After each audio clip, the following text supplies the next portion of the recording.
Buenas tardes para todos. Sean bienvenidos a este panel que hemos denominado Herramientas de Cooperación, el camino posible y efectivo. Para comenzar a contextualizar el tema de la cooperación, es importante partir de la base de que figura como una herramienta imprescindible que debe acompasar el avance de las tecnologías de la información y de las comunicaciones. La cooperación entre las autoridades de protección de datos es una herramienta imprescindible que debe ir de consumo con el constante avance de las tecnologías y que con ello se afianza además el cumplimiento de la normativa de protección de datos personales. Las brechas de seguridad ya no suceden en el ámbito doméstico, sino que tienden a la internacionalización. En la era de las grandes bases de datos y ante la falta de convenciones de alcance mundial, la cooperación internacional aparece como uno de los pocos caminos de tránsito posible y efectivo. La actual tendencia hacia una legislación global de protección de datos, la experiencia de un diálogo siquiera incipiente entre las autoridades ubicadas en diversos continentes, son también aspectos relevantes a considerar en una estrategia de protección ubicua del derecho. Para tratar esta temática nos acompañan el panel que va a ser dirigido o moderado en esta ocasión por el señor Blair Stewart. Él es el vicecomisionado de protección de datos de Nueva Zelanda, que va a actuar como moderador de este panel. También nos acompañan el señor Rafael García, jefe del área internacional de la Agencia Española de Protección de Datos, la señora Diana Alonso Blas, representante de Eurojust, la señora Lina Ornelas, profesora e investigadora asociada del Centro de Investigación y Docencias Económicas de México, y el señor John Morris, administrador asociado de la Oficina de Análisis de Políticas y Desarrollo y director de Políticas de Internet en la Administración Nacional de Telecomunicaciones e Información del Departamento de Comercio de Estados Unidos. Los dejo con ellos para iniciar el panel. Gracias.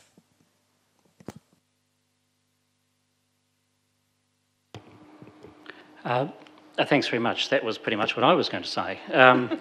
I'm Blair Stewart, the Assistant Privacy Commissioner from New Zealand. I also wear a couple of other hats in my job currently. An administrator of the APEC Cross-Border Privacy Enforcement Arrangement and the Global Privacy Enforcement Network. I'm a committee member. So in those contexts, I'm very interested in the topic before us of cooperation tools. And I think that the longer description of the session has already been read out, so luckily I won't need to. We've got four panellists here. They've already been introduced. I won't introduce them again. The order we're going to be following is Lina, then Deanna, then Raphael, then John. If I just make a couple of remarks to put the topic in context, it seems to me that we've spent several decades of trying to develop privacy standards or privacy international instruments and so forth, setting the level of privacy, what it is and so forth. That work is not complete. I suppose the really long-term goal would be a harmonised or global set of privacy standards. But let's face it, we've all found that very, very difficult, and we may not see it in our own lifetime. So there was kind of a plan B, which from about 2006 onwards, a lot of us took the view that well, for quite some time there's going to be a patchwork of laws around the world that won't cover every country, but will cover many, many countries. They'll be slightly different, perhaps. Some regions will have similar laws, but probably still quite different. Why don't we try and harness the power of the laws we already have to get better outcomes for global privacy? So that led to work on, or the focus on cross-border privacy enforcement. So enforcing the laws that we have, if information is travelling across borders to another jurisdiction, can we get cooperation from the authorities in those other jurisdictions if there is a privacy case with that cross-border dimension? And a few milestones in that work include the A lot of research work by the OECD. Sorry, I should preface this to say I'm mainly talking about the areas that the work I'm familiar with personally or have been involved in. Obviously, other work has been going on in Europe, for example.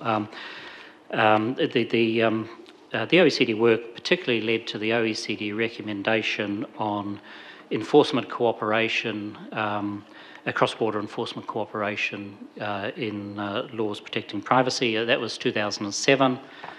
2009, something I was involved in, the APEC cross-border privacy enforcement arrangement. Now that actually built on the OECD work. In APEC, we studied what OECD had done and wanted to make sure what we did in enforcement cooperation would work in harmony with what OECD had already done and also could add to it. And one of the things the OECD mentioned was the usefulness in the future of a multilateral enforcement cooperation, a memorandum of understanding. That's exactly what the APEC cross-border privacy enforcement arrangement is. In 2010, the Global Privacy Enforcement Network was established. And if people want to know more about that, I have some leaflets, not enough for everybody, but if you want to wait around afterwards, I'd be happy to give them to anybody. Again, that was identified in the OECD work as being a useful tool to develop, a network specifically to facilitate working on enforcement cooperation across borders. And if I could just add a couple of comments about the Global Privacy Enforcement Network. That's a network open to any privacy enforcement authority, which is basically any public authority that enforces a law, the effect of which is to protect personal information, can join that network. And we have certain enforcement cooperation tools, like an online cooperation platform where there can be secure communications between authorities. We can share experiences, request assistance, and hopefully in the future coordinate some enforcement actions. The final example of a cooperation tool that I would mention is that the OECD and APEC cooperated to develop a joint enforcement contact network. Because our enforcement cooperation frameworks in both OECD and APEC were compatible, we were able to develop that tool, and it's now available and it's posted on the GPN website. But without further ado, I'll pass something over to our first speaker. I would say that our speakers are going to speak hopefully for just 10 to 12 minutes, so fairly short. And if that works out, we will have half an hour left over, which would be an opportunity for questions. And if there are no questions, we'll probably leave on time. But in fact, the scheduled finish time is now 7 o'clock. So if you've got questions, please have them ready. And I'll pass over to Lena. Thanks. Thank you, Blair. Primero que nada, agradezco la invitación a la GESIC por haberme considerado en este panel.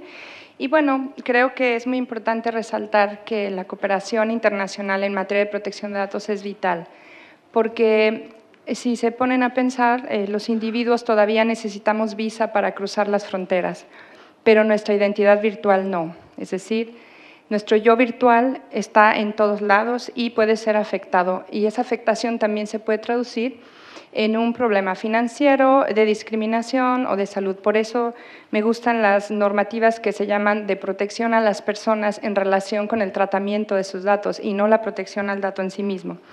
Pero bueno, yo lo que voy a enfocar en estos 12 minutos es cuáles son las características de la cooperación, cuántos tipos de cooperación hay, cuáles son sus finalidades y las problemáticas, sobre todo enfocarme a las problemáticas para saber si estos foros que ya mencionó Blair son eficaces y hacia dónde vamos como comunidad en cuanto a autoridades de protección de datos, sociedad civil e industria.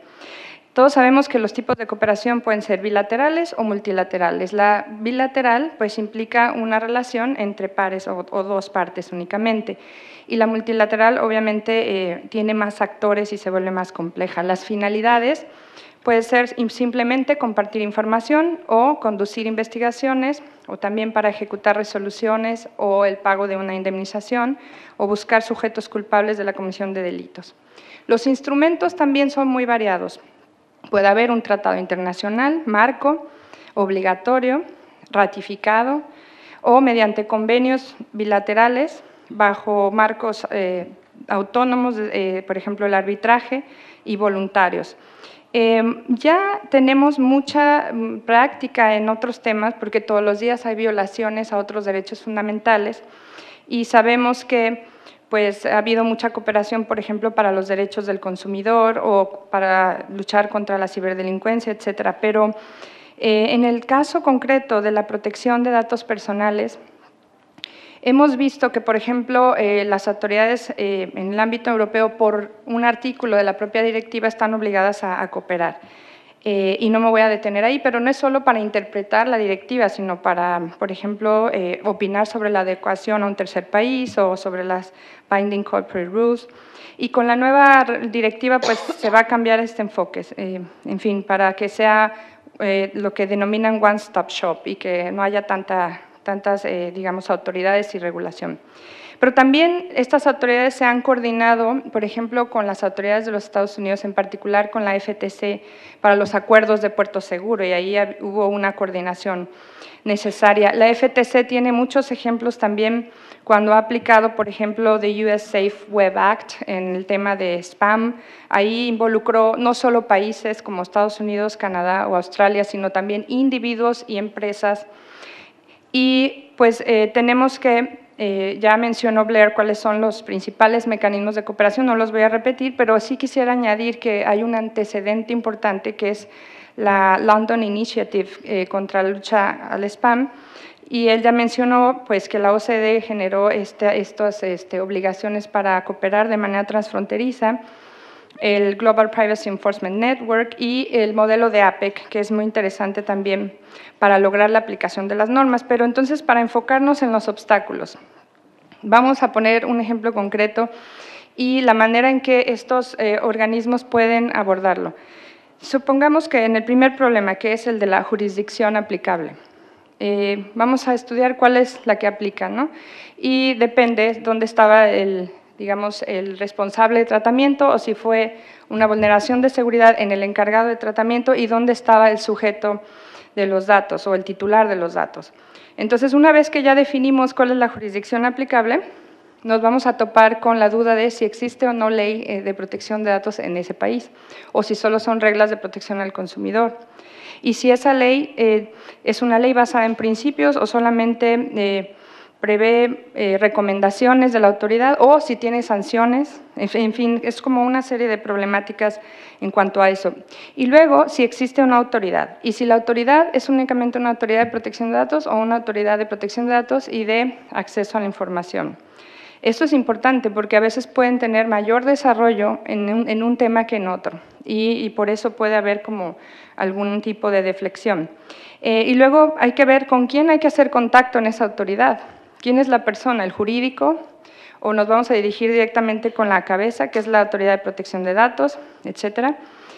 Si tiene o no recursos materiales capacitados y humanos y materiales, si hay áreas de inspección, si hay técnicos, etcétera. Y luego el tema del acceso a la información privilegiada o clasificada, si les aplican normas específicas sobre eso y si ellos pueden abrir cierta información y mandarla bajo ciertos canales seguros. Y el tema también de si esa autoridad es capaz de lograr un buen enforcement y si aplica las normas y lo puede hacer bien, porque puede haber autoridad, pero a lo mejor es débil.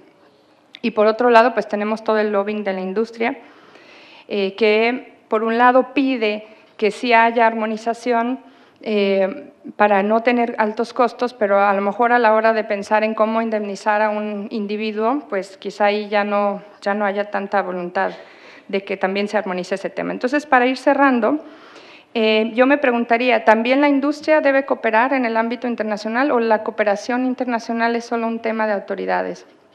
Porque la industria está buscando la autorregulación para demostrar que cumple y con el principio de accountability, pero ¿de qué manera se van a poner de acuerdo? Porque ya hay algunos antecedentes, por ejemplo, en el marco de APEC, En 1998, ya en el Blueprint for Action on Electronic Commerce, se hablaba de que si no había una relación una cooperación estrecha entre el gobierno y los negocios que hacen ventas en Internet, pues no va a crecer el comercio electrónico. Yo creo que es hora de también llamar a la industria para cooperar en el ámbito internacional, y así como se autorregula para otros temas, podría tener mecanismos para que cuando hay una vulneración de datos se logre indemnizar a las personas y se logre rectificar sus datos, en fin, una serie de cuestiones. Para concluir, creo que es muy deseable que se analice de todos estos foros si se cuentan con todas las herramientas necesarias para lograr un objetivo tan difícil que es, entre tantas jurisdicciones, modelos jurídicos, etcétera, lograr tener, así como Internet que funciona de una misma manera en todo el mundo y todos bajamos una aplicación, lo mismo en China que en Finlandia, que en México y en Uruguay, en Punta del Este, que las autoridades puedan actuar de manera eficaz de una forma común, y para eso es necesario mucha comunicación, tener toda la voluntad para acordar las reglas del juego, que haya un diseño institucional, ya lo mencionaba Blair, él es parte de un board, de una secretaría, digamos, o de un órgano que se va a encargar de hacer los contactos. Tiene que designarse a los individuos, llenar cuestionarios. El modelo de Pathfinder de APEC es muy bueno en eso porque identifica quiénes son las autoridades. Hay una base de datos, tiene que haber una página web en donde se puedan conectar las autoridades, etcétera, para compartir sus experiencias, discutir los casos, fijar las reglas, etcétera. Es complejo porque las autoridades tienen mucho trabajo y encima estar buscando a lo mejor o teniendo que cooperar con una autoridad que quizá no tiene la misma capacidad instalada, pero piensen que algunos de o las personas que ustedes protegen, sobre las que protegen datos, pueden tener algún riesgo en otro país, y entonces es bueno analizar si tenemos una plataforma común y hacia dónde van todos estos foros, cuál es el nivel de avance en cada uno de ellos. No me daría tiempo de mencionarlo, pero lo pongo sobre la mesa para problematizar. Cerraría diciendo que, por ejemplo, en ICANN existe este modelo de arbitraje en línea que no se somete al arbitraje común en materia de propiedad intelectual, y entonces para nombres de dominio las partes se someten a este tipo de arbitraje y funciona bastante bien. Habría que explorar de qué manera se pudiera tener un modelo así para que de manera voluntaria la industria y las autoridades puedan resolver casos de manera mucho más expedita. Dejo la idea sobre la mesa y bueno, quedo atenta para seguir en el panel. Gracias.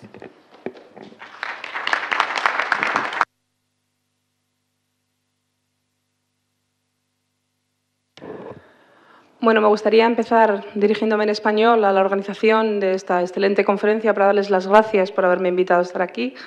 Es un gran placer y un gran honor tener la ocasión de estar aquí, de conocer Uruguay por primera vez en mi vida y de compartir este panel con un montón de compañeros y expertos, algunos de los que hacía muchos años que conocía y algunos otros que se juntan ahora a nuestro grupo de amigos y compañeros de la protección de datos. I will continue in English to make it easier for the rest of the panel. I also want to thank very much the participants who are here. I know how I feel myself after such a long day. I can imagine it's quite tough to sit here now knowing that we will be talking until 7 o'clock. Thanks a lot, you guys are real diehards here. As a way of introduction, for those who don't know me, I've been working in the data protection field since 1994. I've worked on 2 data protection authorities, the Dutch and the Belgian. I've been a researcher at the university, I have worked at the European Commission, and now since 2003, I'm the data protection officer and head of the data protection service at Eurojust. Eurojust, as somebody pronounced very nicely from the organizers. Eurojust is a European Union agency that works in the field of judicial cooperation on all kinds of cross-border crime, serious crime cases.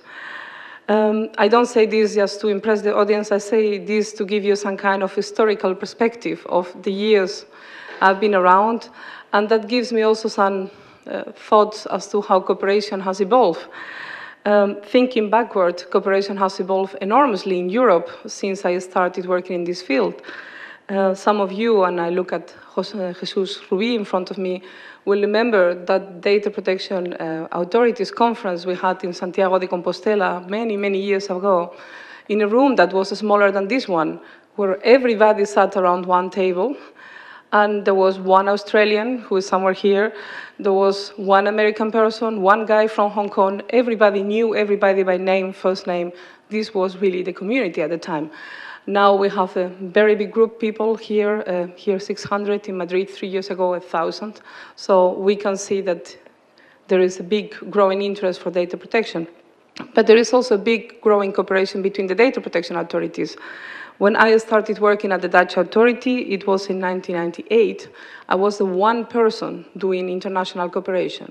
I went to the Council of Europe, I went to the Article 29 Working Party, I went to the Berlin telecommunication groups, I went to any kind of working group that existed. One person did it all at the time. Things have changed, of course, in the meantime. At the time also we started with this so-called complaints workshop for staff of the data protection authorities of the European Union. And this was a very interesting development because you see cooperation is not only important at the high level of the commissioners, it's also very important at the level of the staff, who are the persons dealing with individual cases and sometimes have to make a phone call or send an email to a colleague and get input on how to deal with individual cases. At the time also, I had a very interesting experience with Emilio Acet, a very dear colleague who was working at the Spanish Data Protection Authority. I was working at the Dutch authority, and we undertook a joint program at the time to do audits in both countries and to compare results. So we chose in every of the two countries 3 internet service providers. We developed common standards and questions. We did the audits in both countries. We compared the results. We presented a report to the Spring Data Commissioners Conference, and everybody thought it was a very interesting idea. We held 2 workshops to discuss that, and everybody was very interested, but nobody was ready to jump in the growing idea of having joint audits and joint inspections. And I said this because you will hear from Rafael that things have changed a lot in that sense. But that shows a bit the historical evolution we have gone through. The time was not ripe, simply. Also, as I said, I work at the time on my own. Now every data protection authority has a whole international department with several people going to different work groups and all that. So you see the importance of cooperation at international level has grown enormously, and we are talking only about a few years. I have been asked to explain a little bit more about cooperation in the area of justice and home affairs, which is the area in which I work. In that area, I have to say the cooperation has been very intense already for a very long time. That was in a specific area in Europe. There have been a lot of joint inspections and joint supervision through a lot of years. And if you go through all the documents of previous conferences, you will find documents of the Krakow conference, the Edinburgh Declaration, and all that, in which it was clearly emphasized how important it was that data protection authorities jointly inspected and worked together. And this was done in the context of Europol, of Schengen, of Eurojust, and all the areas in which the European Union works together in the area of police and justice. And it has been a very successful experience of more than 10 years in which the data protection authorities have worked together, have agreed on the standards, have agreed on what they are going to inspect, have drawn reports together, present them together, and work on the recommendations, which I think is a good element to consider when we are talking about how the authorities should work together. I believe also that even if things change in the future and we are facing a reform, as we all know, this cooperation still will be very valuable because there are a lot of elements that have been learned through that process. I will explain also a little bit more about Eurojust, which is obviously the organization for which I work. There we have a system based on compliance supervised at 2 levels. A first internal level is my work as data protection officer and my colleagues, because I run a small data protection department. But we have a second level of supervision, which is what we call our joint supervisory body. And this joint supervisory body is an interesting construction. It is composed of judges or members representative from data protection authorities of the various countries. And we have sometimes people who combine both. And I have in the room, in the back, very discreetly sitting Carlos Campos Lobo, who is a Portuguese member of our GSB. He is the perfect example. He's a judge working for Data Protection Authority. So he has exactly what we need at Eurojust, the knowledge of data protection, but also what we call the knowledge of the business. Because that's something I discovered when I joined Eurojust. You need to know also what is a mutual legal assistance request, how a European arrest warrant work, how all these things work in the judicial field to understand how you apply data protection there. So in that sense, our joint supervisory body is a very good example of how these elements are brought together. and how the data protection authorities work together. Because there we have to understand also that in the Eurojust, what we call case management system or information system, the information we get comes from the member states, from the judicial authorities. And after Eurojust has been involved in the process, it goes back to the member states again. So it makes sense that it's the national data protection authorities that are involved in the process of supervising and controlling what happens with that information. And I think also it makes sense from the perspective of the rights of the individuals who are involved in this whole process.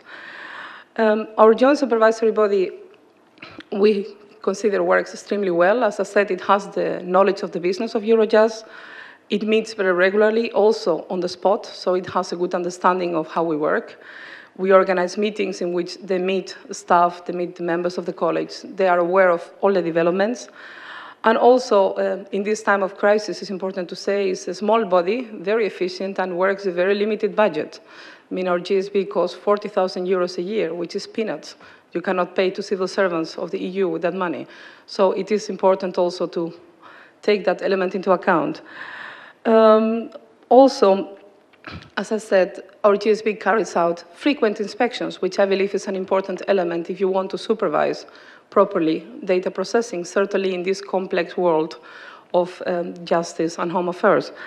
These inspections are carried out with the support of the Data Protection Secretariat of the Council, which is very important for us, and containing a group of people which are experts from the various data protection authorities of the member states.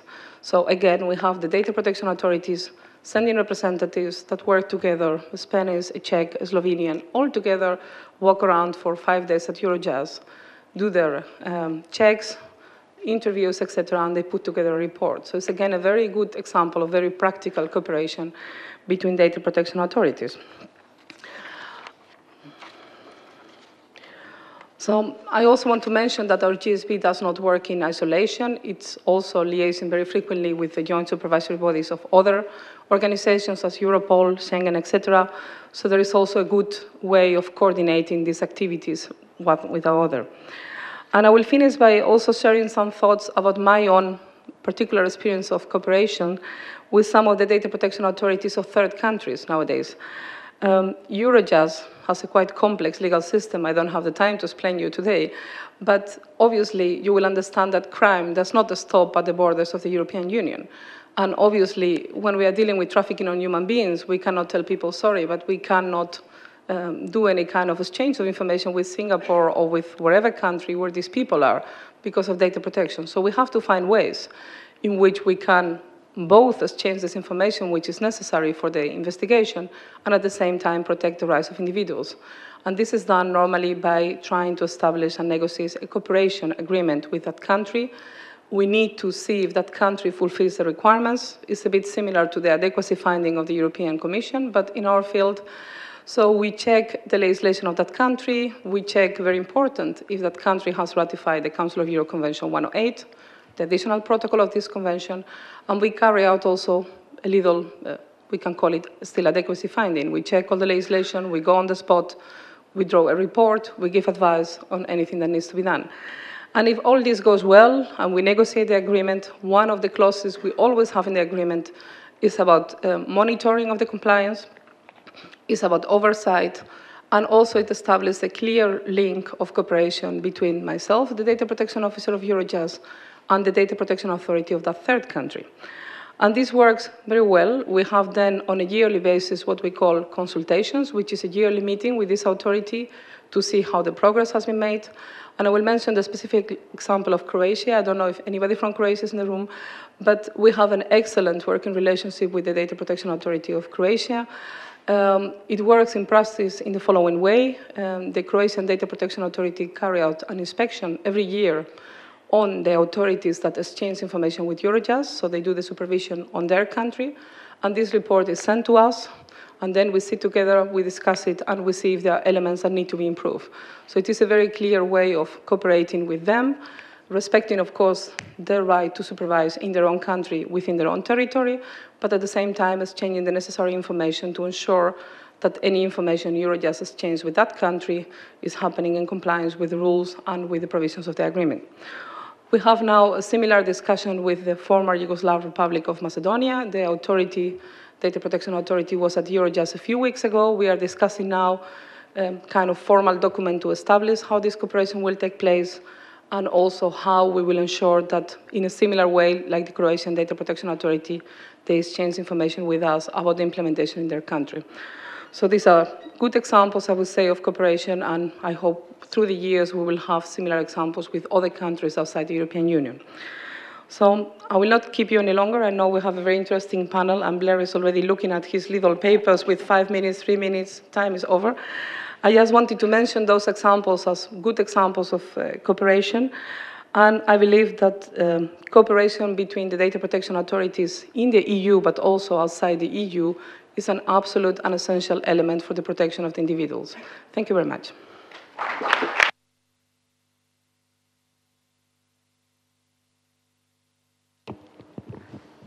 Yeah, thank you very much, Blair. Yo también quiero unirme tanto a Lina como a Diana en agradecer a los organizadores la oportunidad que nos brindan a la Agencia Española de Protección de Datos de estar aquí esta tarde con todos ustedes. Como ya en cierto modo han anticipado tanto Lina como Diana, yo me voy a referir a un caso muy concreto de cooperación entre autoridades de protección de datos, que es el caso de las autoridades miembros o de los Estados miembros de la Unión Europea.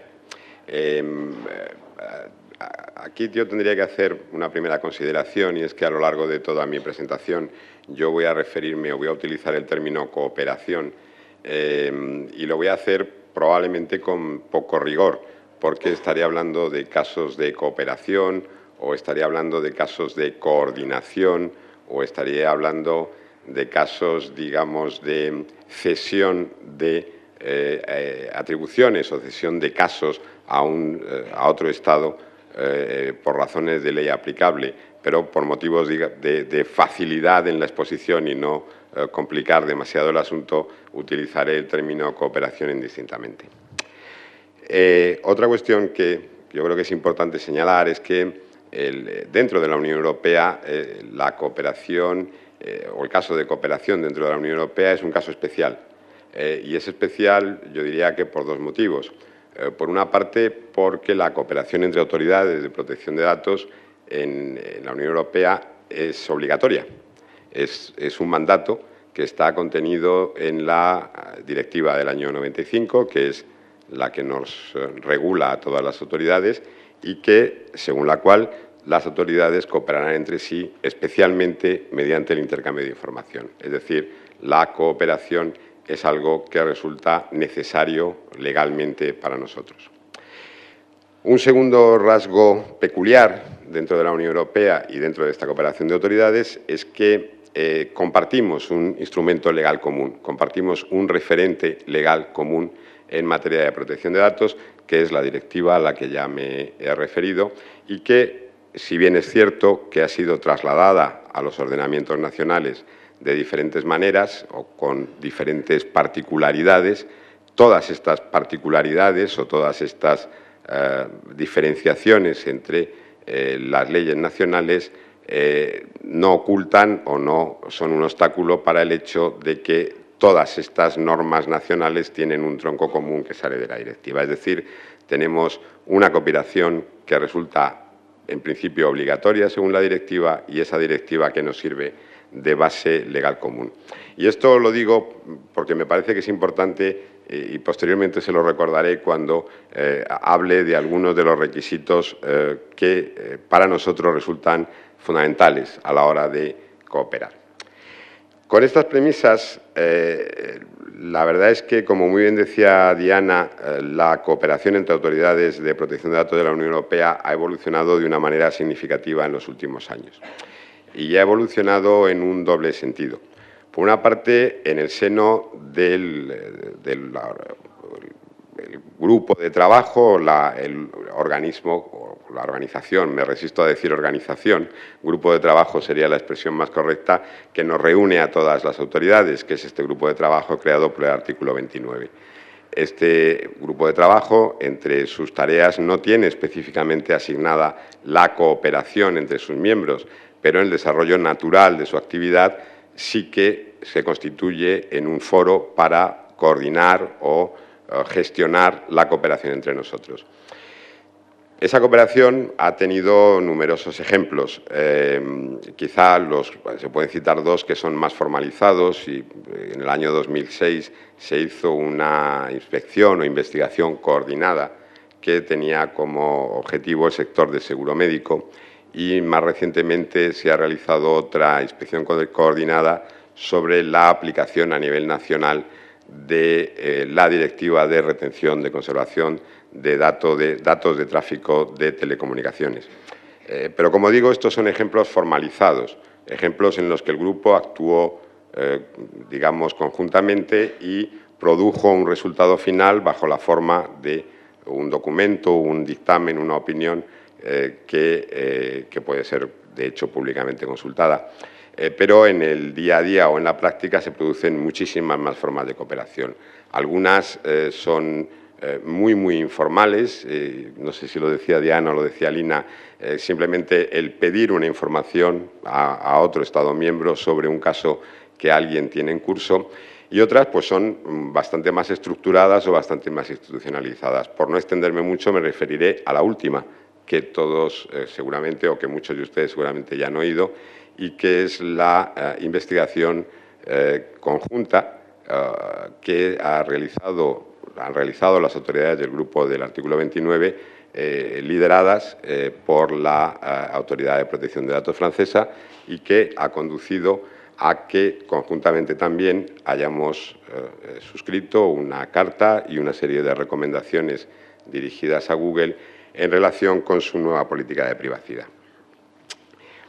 Más allá del grupo como foro de cooperación, existe también una cooperación bilateral o multilateral que tiene que ver con casos concretos, casos que se plantean en un Estado miembro y que involucran a entidades o ciudadanos de otro Estado miembro. En el año 2010, las autoridades de protección de datos de Países Bajos y nosotros mismos, la autoridad española, en el curso de la preparación de una opinión, que aquí, bueno, no hacía el caso, llevamos a cabo un pequeño estudio, sin demasiadas pretensiones científicas, pero yo creo que ilustrativo, de cómo se estaba produciendo esta cooperación bilateral o multilateral entre Estados miembros. Y los resultados fueron bastante interesantes y fueron muy ilustrativos. Por una parte, descubrimos que prácticamente todas las autoridades de la Unión Europea habían, en un momento o en otro, solicitado la cooperación de otra autoridad de la Unión Europea. Y esto me lleva quizá a una cierta conclusión, y es que probablemente la cooperación, todos decimos que es muy necesaria, que es importante, que es vital, pero yo creo que la cooperación, una de las primeras premisas para que funcione es que sea requerida por una autoridad, no la cooperación como un mecanismo abstracto que está ahí y que todos nos empeñamos en configurar, pero que no sirve realmente a los intereses de una autoridad de protección de datos. La práctica de la Unión Europea nos dice que la cooperación se produce o se intenta buscar esa cooperación cuando hay una necesidad, cuando se necesita que otra autoridad haga algo. En segundo lugar, una cosa que nos llamó la atención o que resultaba de este pequeño estudio es que prácticamente ninguna autoridad de protección de datos en Europa tiene una unidad específicamente o recursos humanos específicamente dedicados a la cooperación internacional. Las hay, pero es un número bastante reducido. Igual que tampoco era grande o era demasiado elevado el número de autoridades que daban una cierta prioridad a este tipo de reclamos de otra autoridad. E interesante también que muchas autoridades hablaron de problemas logísticos, algo que puede parecer muy simple, muy sencillo, pero que puede complicar las cosas enormemente. ¿En qué nos comunicamos? ¿En qué nos enviamos documentos? ¿En qué plazos de tiempo? ¿Por qué vías? ¿Seguras? ¿No seguras? Y había algo que subyacía, de alguna manera, en muchas respuestas y que, en principio, en el ámbito europeo no debiera ser tan importante, pero que al final resulta que lo era. Y es que no había una compatibilidad, no había una total interoperabilidad de las normas nacionales, Digo que debiera ser diferente, no debiera ser un problema, porque, como digo, todos compartimos una norma común, que es la directiva, pero lo cierto y verdad es que los desarrollos nacionales han dado lugar a ciertas variaciones o ciertas peculiaridades que hacían que lo que, por ejemplo, en un Estado miembro era una infracción de la legislación de protección de datos, en otro no lo fuera. Del mismo modo, tampoco eran armónicas, no estaban uniformizadas, no eran homogéneas las capacidades o las potestades o los poderes de las autoridades de protección de datos. De modo que lo que en un Estado miembro una autoridad podía hacer, en otro Estado miembro no podría hacerlo. Y eso fueron realidades o fueron limitaciones que surgieron a la luz de este estudio que, como digo, insisto una vez más, no era un estudio especialmente riguroso, sino que fue simplemente un cuestionario que circulamos entre autoridades y que nos respondieron pues, con diferentes grados de detalle y de amplitud, es decir, que tiene un valor relativo, pero yo creo que tiene un valor importante. Yo creo que estos elementos sí que pueden elevarse a una categoría general, es decir, y la necesidad de que a la hora de que se produzca una cooperación entre varias autoridades de protección de datos existan unos marcos de referencia legales que sean, si no iguales, si no similares, al menos intercambiables. La posibilidad o la necesidad de que existan detrás unas autoridades de protección de datos también con unas capacidades de actuación que sean equiparables o que sean intercambiables.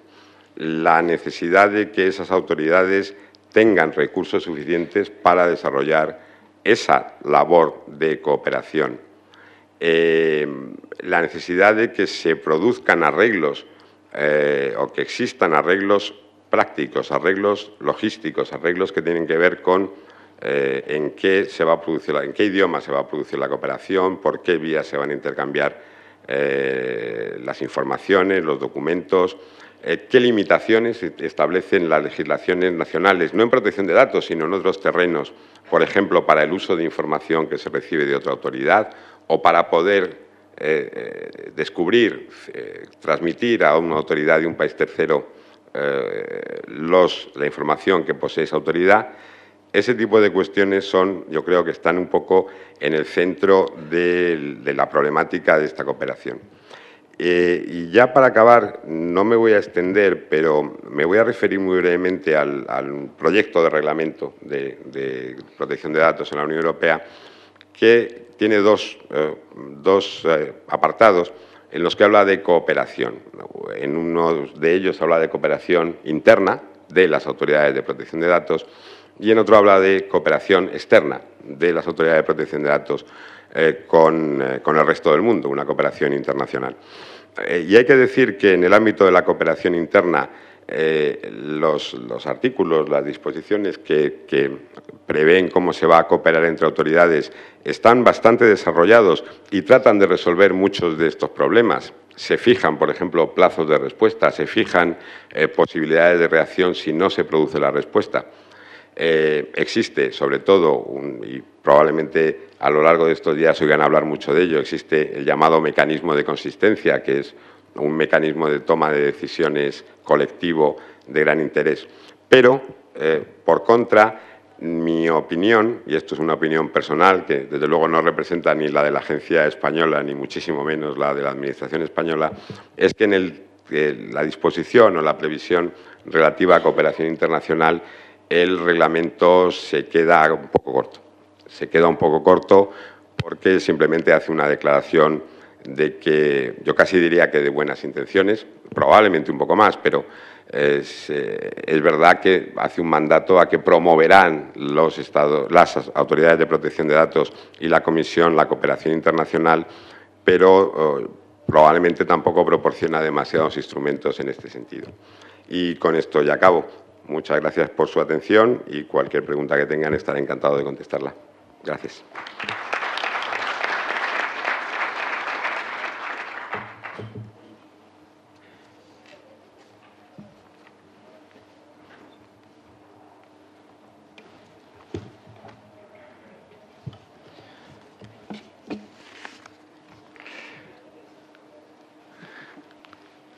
Good evening, and thank you, Blair, and thanks very, very much to the conference organizers for allowing me to participate in this panel. The issues raised in this panel and raised more broadly by the conference, we believe are critical to the to the continued growth and expansion of the internet and internet communications and the success of the internet, but in a manner that is compatible with privacy and allows users to control how data is used about them.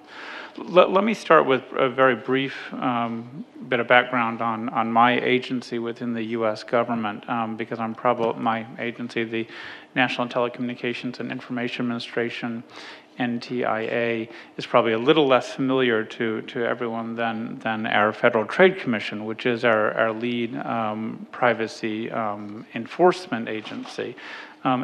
NTIA is not an enforcement agency, but so NTIA is designated by statute as the primary advisor to President Obama on telecommunications and internet policy issues.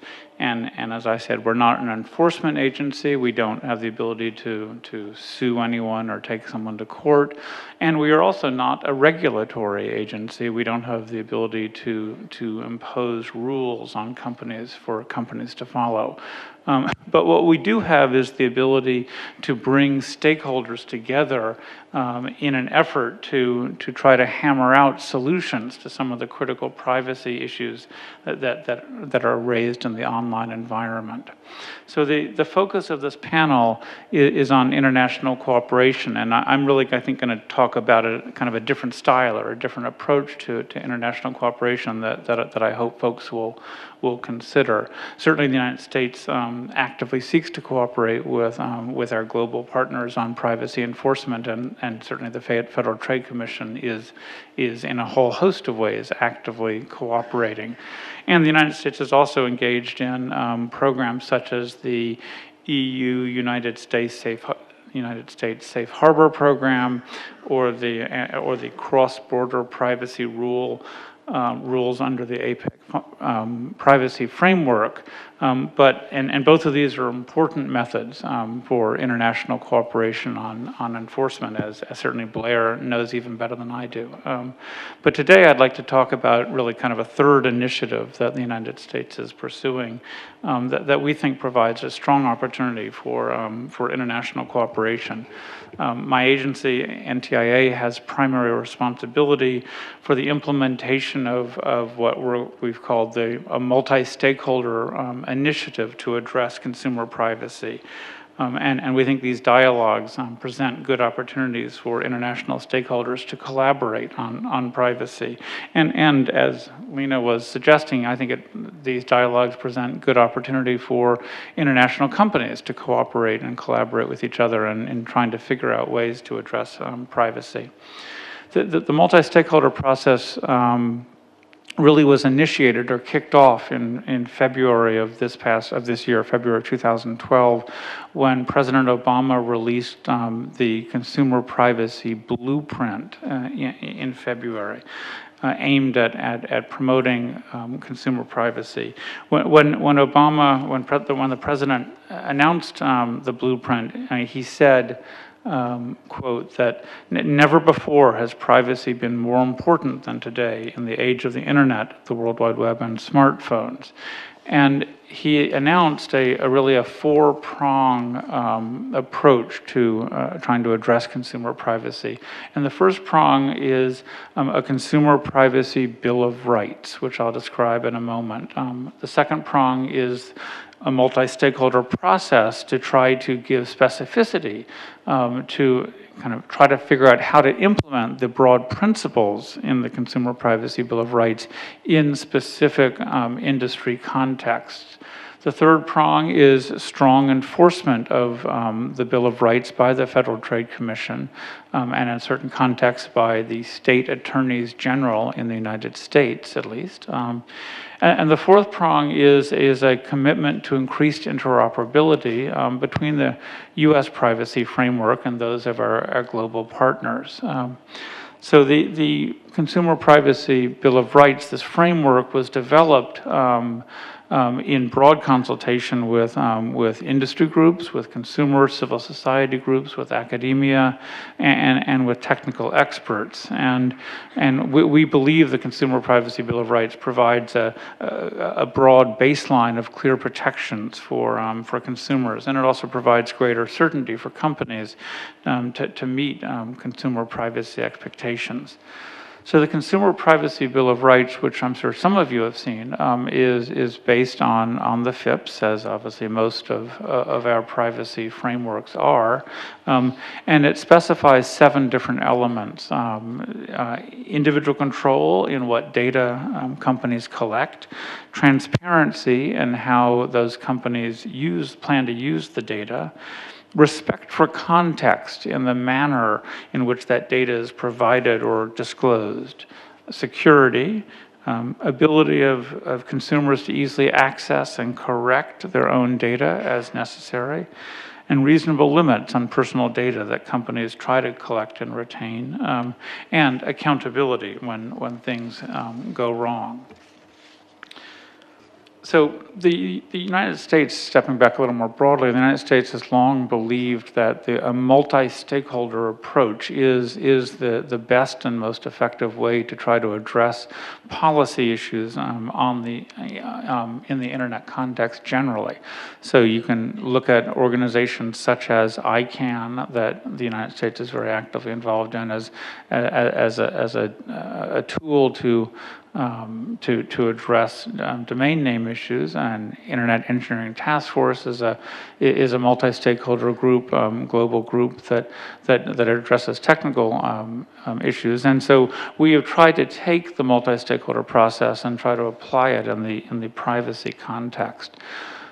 NTIA's multi-stakeholder process, one of its foundations is that the multi-stakeholder approach is open, it's transparent, it is consensus-based, and the goal generally is, as I said, to apply the Consumer Privacy Bill of Rights into specific business context. And specifically, we are trying in the multi-stakeholder process to produce codes of conduct that could be enforced by the Federal Trade Commission or by U.S. state attorneys general, and if adopted globally by companies or industries, could conceivably provide foundation for enforcement outside of the United States. So one thing I just want to make clear is that in the February 2012 announcement, the president made very clear that we are advocating for baseline privacy legislation to be passed in the United States. But the multi-stakeholder process that my agency is running can actually be effective even in the absence or prior to the passage of baseline privacy legislation, where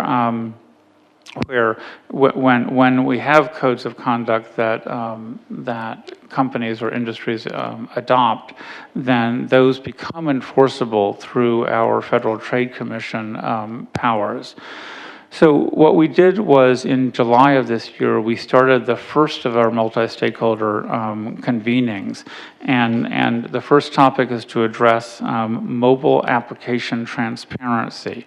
We frankly picked a fairly specific topic, almost in a sense to kind of prove the concept of these multi-stakeholder dialogues. But it's a topic that's very important to consumers, it's very important to businesses, and it's one where there really was a lot of activity and thought already gone that had been applied to the questions of transparency in the mobile context. So we've had very strong and good progress in those meetings. We had our first meeting in July. We had 2 meetings in August. There were 5 different stakeholder technical briefings in September. The July meeting, we had more than 300 participants from around the world. We had more than 200 people in the United States, in Washington in person, and then we had more than 80 people participating remotely. And all of our meetings are transparent, they're webcast, the documents are available online, and so it's certainly our hope that we get more and more international participation. Our last meeting, most recent one, was just last Tuesday, and thankfully we've kind of winnowed it down from, the stakeholders have decided to winnow down to a group of 60 people rather than 300 at the start. And that stakeholder group has really made a lot of progress. That there are some draft codes, draft language for codes of conduct that are on the table and that are getting worked on. So we're very optimistic that the code of conduct process that we've initiated will yield a code.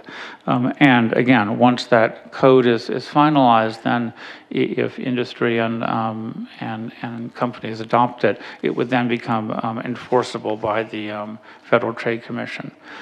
So that's the status of our current initiative. We do plan to initiate a second multi-stakeholder process on a different topic than mobile app transparency, and we hope to do that this calendar year, before the end of the calendar year.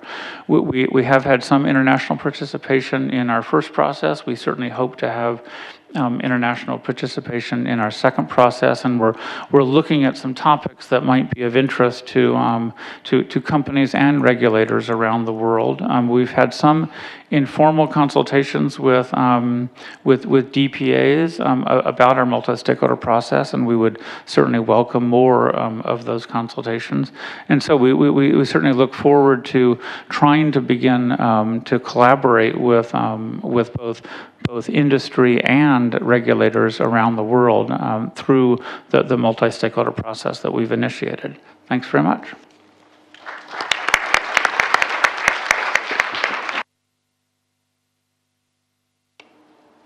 Well, I'm very grateful to my panellists, all keeping to the time extremely well without having to bring out the red card.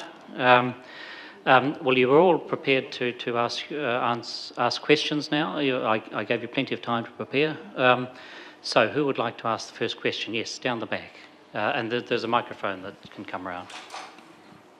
Sorry. Could Rafael Garcia say something about the stakeholders study done in 2010? Is that available online somewhere?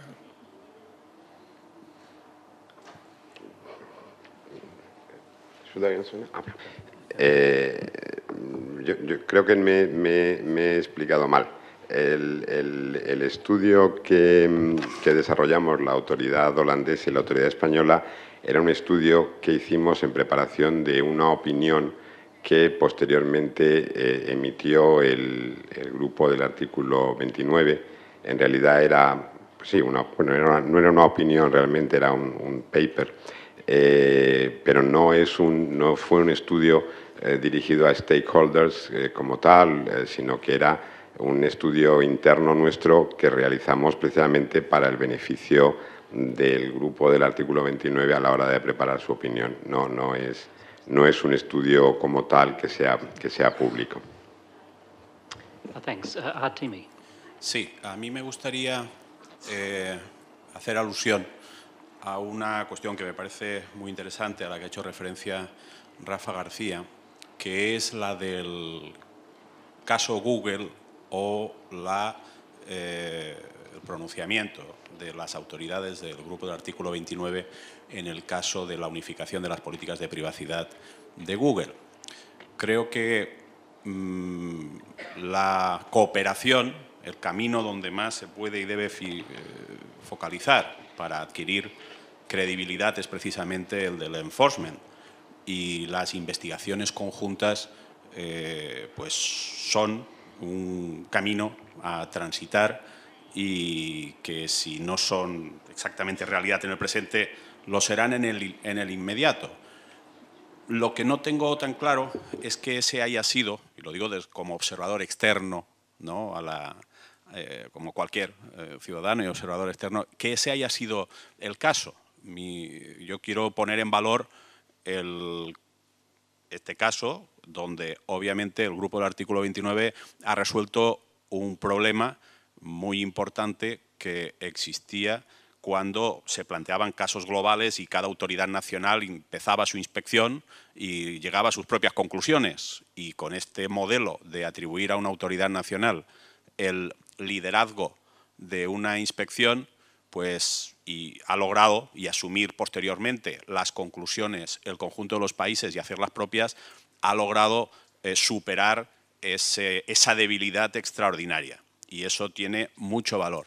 Lo que ocurre es que a mí me da la impresión, como observador externo a esa realidad, que no es exactamente, aunque Rafa ha hablado de investigación conjunta, no estamos o no hemos estado exactamente ante una investigación conjunta. La impresión de cualquier ciudadano, lector de la prensa y del caso, más o menos experto, es la de que el grupo de autoridades del artículo 29 le atribuyeron a la CNIL el liderazgo de esa investigación y que la CNIL la dirigió y ejerció esa función con plenitud de funciones. Entonces, y que las autoridades nacionales, el resto, ya participaron en la fase final y no estrictamente en lo que podríamos denominar investigación conjunta de esos hechos. Como ese puede ser, a lo mejor, una visión limitada, por mi parte, me gustaría, si es posible, que Rafa nos ilustrara más sobre cómo se ejerció o se llevó a cabo, entre otras cosas, para ver hasta qué punto se aproxima a lo que yo creo que sí que ya está resuelto en el proyecto de Reglamento Europeo de Protección de Datos con las investigaciones conjuntas en las que se contempla que bueno, una autoridad nacional puede dirigir una inspección, pero incorporando a representantes de todas las nacionalidades, de todos los países que deseen participar en esa inspección, en esa fase que es crítica y relevante en la definición de hechos y en las conclusiones a las que se pueda llegar. Sí, muchas gracias, Artemi, por la pregunta. La verdad es que probablemente la percepción a la que haces referencia sea una percepción compartida por mucha gente precisamente a raíz de cómo ha sido presentado el asunto en los medios de comunicación. Porque lo cierto es que la realidad no ha sido exactamente la que parece traslucirse en esas noticias. Es cierto que la CNIL francesa, la autoridad francesa, funcionó como autoridad líder, pero hay que tener en cuenta que esta investigación que se ha referido a la unificación de las políticas de Google ha sido fundamentalmente una investigación sobre papel. Es decir, no ha sido una investigación en que se haya producido una visita a las instalaciones, un análisis de los equipos o cosas similares. Esta inspección o esta investigación se ha desarrollado a través de una serie de cuestionarios que se han enviado a la compañía y que la compañía ha respondido, y sobre las respuestas de esos cuestionarios es de donde se ha hecho un análisis técnico, jurídico, y donde sobre ese análisis se han basado las recomendaciones que se han hecho a Google. Y en todas esas fases del proceso, es decir, en la confección de los cuestionarios y en el análisis no tanto de las respuestas como, digamos, del sumario de respuestas que la autoridad francesa preparó, sí que han participado otras autoridades de protección de datos, todas las que han tenido interés y han tenido voluntad en participar. Y, de hecho, yo puedo decir que por parte de la Agencia Española nosotros hemos participado. Preguntas que estaban en los cuestionarios han sido preguntas que nosotros hemos formulado, y nosotros hemos participado también en la redacción del documento con nuestras observaciones, comentarios, propuestas en el documento de recomendaciones. Pero es verdad, y yo creo que eso hay que decirlo muy claramente, porque no hacerlo así sería injusto con el enorme y excelente trabajo que ha desarrollado la autoridad francesa, que el liderazgo que han desarrollado o que han ejercido en esta investigación ha sido grande, porque, como digo, más allá de el envío de estos dos cuestionarios, el primer análisis y compilación de las respuestas, digamos, en un documento comprensivo, integral, que fuera accesible y que fuera legible y que fuera valorable, es algo que ha realizado la autoridad francesa pues prácticamente en solitario ejerciendo ese papel de líder. Pero como digo, en todas las fases del proceso han participado otras autoridades. Thanks. We've got a question over here. Could others signal if they'd like to have a question? We've got one over there. Well, we'll take those two questions. We've got time for more if anyone wants one. Yes, so if we start over here. Well, thank you. I wanted to take advantage of the fact that we have a nice mixture of both EU and non-EU based data protection authorities in the room, and wanted to ask a specific question that I anticipate Blair might have some thoughts on. There's a specific provision in the proposed EU data protection regulation, it's Article 45, that seems to rule out the possibility of certain types of cooperation with third countries that are not considered adequate by the European Commission. And I don't know if I'm interpreting this provision accurately, but it seems to me that if you're dealing with countries that have a developing data protection regime that might be different than the EU, it seems like that you're sort of, it's all the more important to have cooperation and enhance understanding and maybe even provide technical assistance. So I just wondered if any of you have any thoughts on what the reasoning is behind this provision and what ramifications that has for global regulatory cooperation. Thank you. Well, as somebody knowing very little about the EU regulations, I'll offer an answer first. I have actually studied that article myself because that draft article, it would affect third countries, quite possibly in a very positive way. So we have been trying to study it. I think that the point that I've noted and that I could comment on is possibly not the same point as you're making, and I'd be very interested to speak to you later, as others may, if there's a point I haven't noticed because I haven't studied this very closely. But I think it's a very encouraging aspect of the draft regulations that there's an emphasis on cooperation outside Europe and the possibilities there. I have noticed, and this could be a good thing or a bad thing, but it may have implications that there is some differentiation in places between European cooperation with authorities in adequate third countries and European cooperation with authorities in countries that have not completed an adequacy assessment, may or may not be adequate. And I just think the implications of that need to be worked through. I think there's some real positive possibilities there, but I guess in the work I do in international cooperation, in enforcement, I'm always trying to think we need to strive to global solutions because the data is travelling everywhere. It's not going to conveniently stop at the adequate countries and the non-adequate countries, and so I certainly think that needs attention by all of us. I found what I considered to be a technical drafting shortcoming in that clause because it refers to the authorities in third countries as having supervisory authorities, and yet supervisory authorities are defined in such a way that they are authorities designated by EU member countries. So there's just that, I mean, that's a drafting problem, but whereas obviously, third countries don't have such authorities, but they have something similar, and it just needs a drafting solution or a policy solution. But I don't think that answers your question. There might be a different issue. Maybe Bruno wants to comment. If we can have the microphone over. If we have the microphone over here, please, and then we'll take the last question afterwards. No, down here, thanks. This is a representative from the European Commission. Yeah, thanks. That phrase or that part of that sentence is introduced in particular. That, I think, answers the question. This is purely illustrative. It doesn't exclude anybody.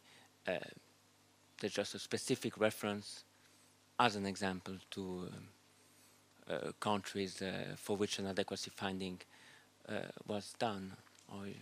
But I wouldn't draw any specific conclusions from that.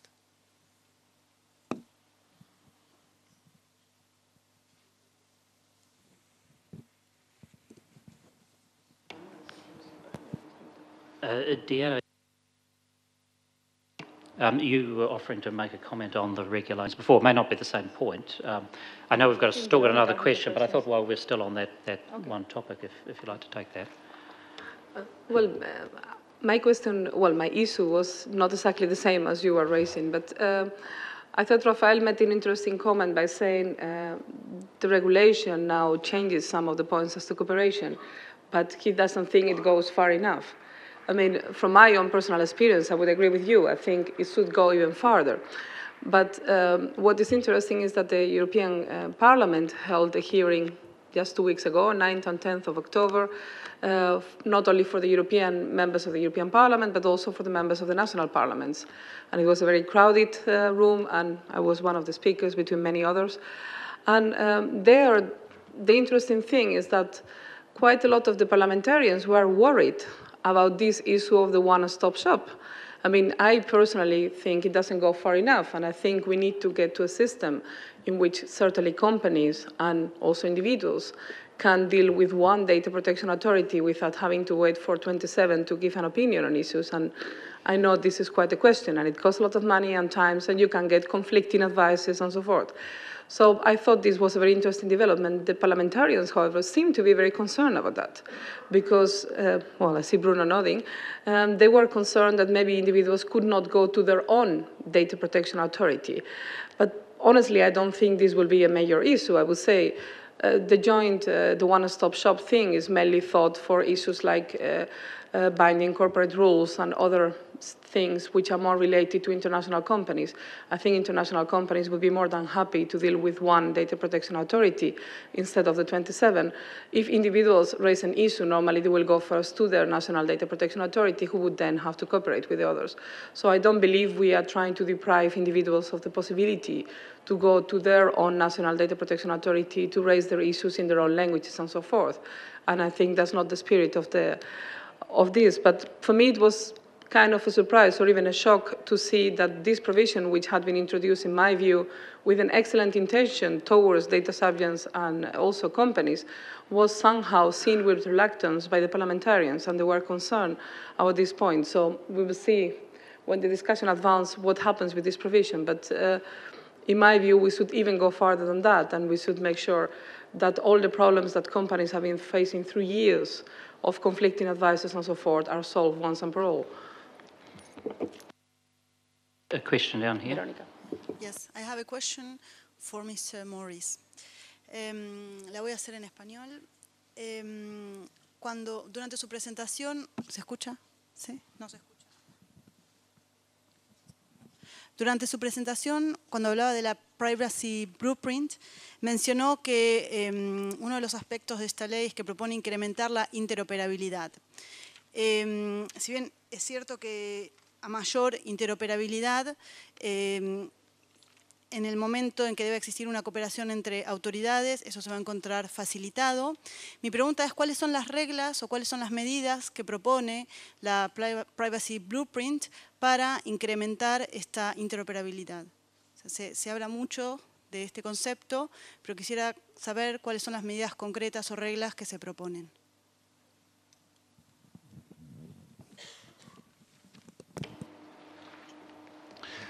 Yes, so thank you for the question.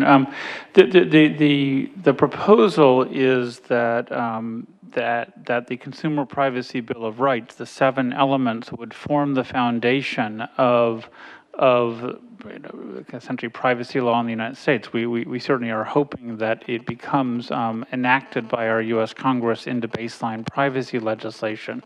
And certainly if that happens, I think that will provide a very solid foundation for interoperability among the countries.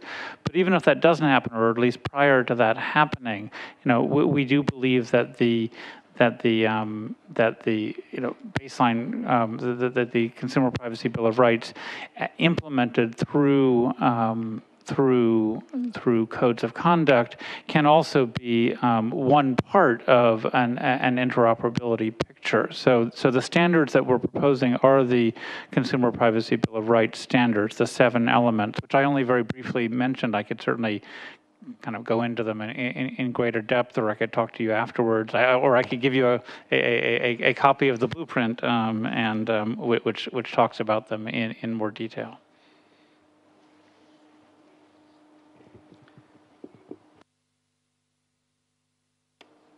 Thanks very much.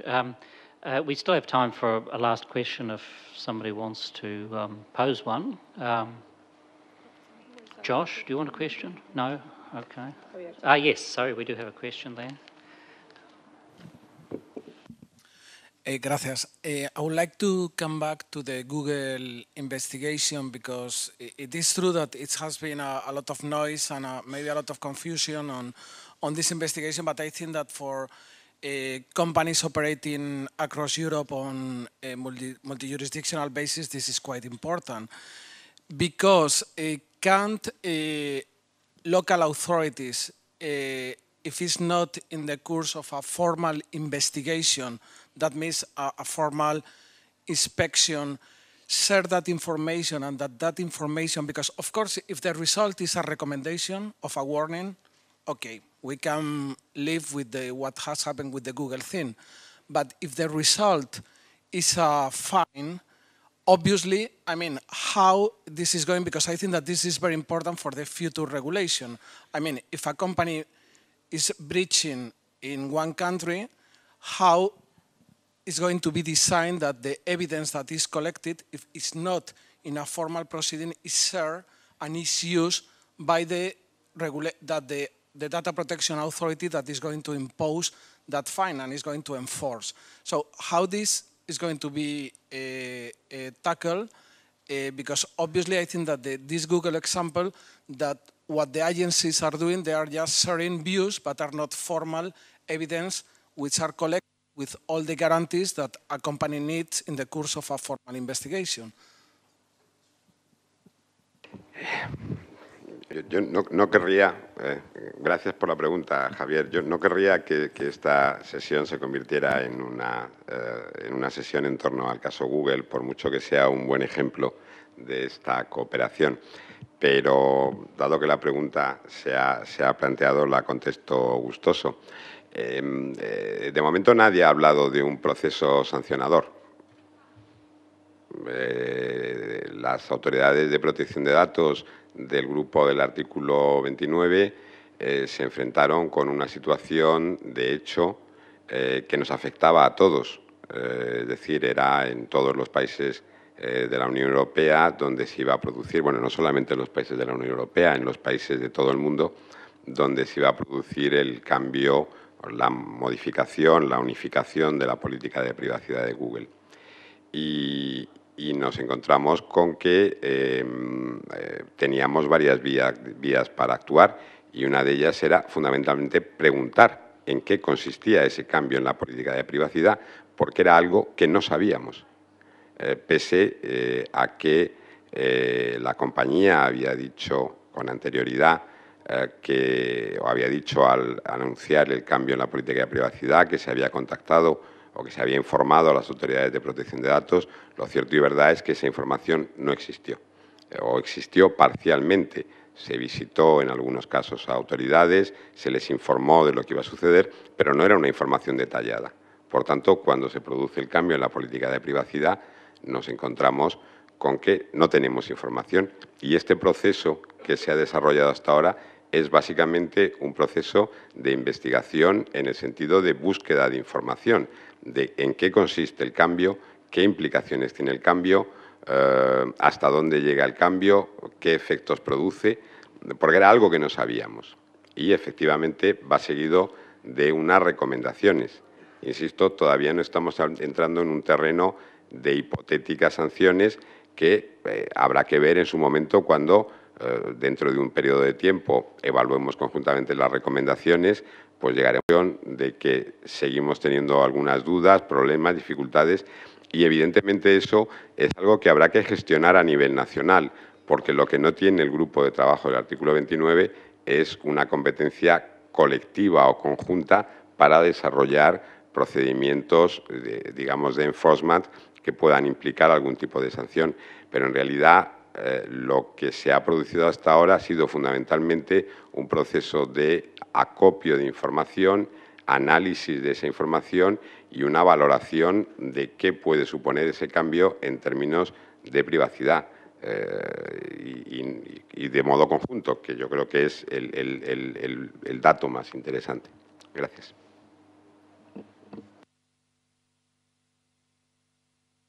Bueno, yo quería hacer un comentario, no tiene que ver con el caso Google, muy rápido, nada más para decir que las autoridades en Latinoamérica están reuniéndose para cooperar, pero la cooperación en este estadio es más bien para construir capacidades. O sea, estamos a otra velocidad todavía que autoridades que ya llevan más años en este tema, pero sin embargo hemos recibido muchísimo apoyo, sobre todo de España y Portugal, a través de la Red Iberoamericana de Protección de Datos, en donde están transmitiendo toda su experiencia en casos concretos, y también por parte de la FTC en los Estados Unidos y el Departamento de Comercio. Entonces creo que es un ejemplo de cooperación, pero para capacity building.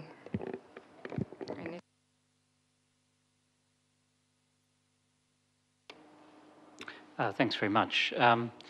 There being no further questions, I'll just make just a couple of brief comments. I found it a very interesting panel, and I think we've heard quite a lot of useful case studies and information about arrangements at regional level, and also about innovation as we go forward. And I think the Google case that's excited some interest is probably an interesting example of enforcement authorities trying to be innovative with the powers they have. They may not be perfect for the challenges we have these days, but making the most use that they can, and trying new things and learning from whether they worked or not. Quite a bit about interoperability. You know, we're not going to have a single world privacy regulation. We've got to make sure that the laws and the regional instruments we have can work together for the benefit of consumers and work conveniently and efficiently for businesses and be enforceable. And also the multi-stakeholders that we're talking about. There's quite a lot of different players to get good solutions. So I'd just like to once again thank the panel, particularly for keeping for the time, and thank the audience for all your good questions, and ask you to thank me and join me in thanking the panel.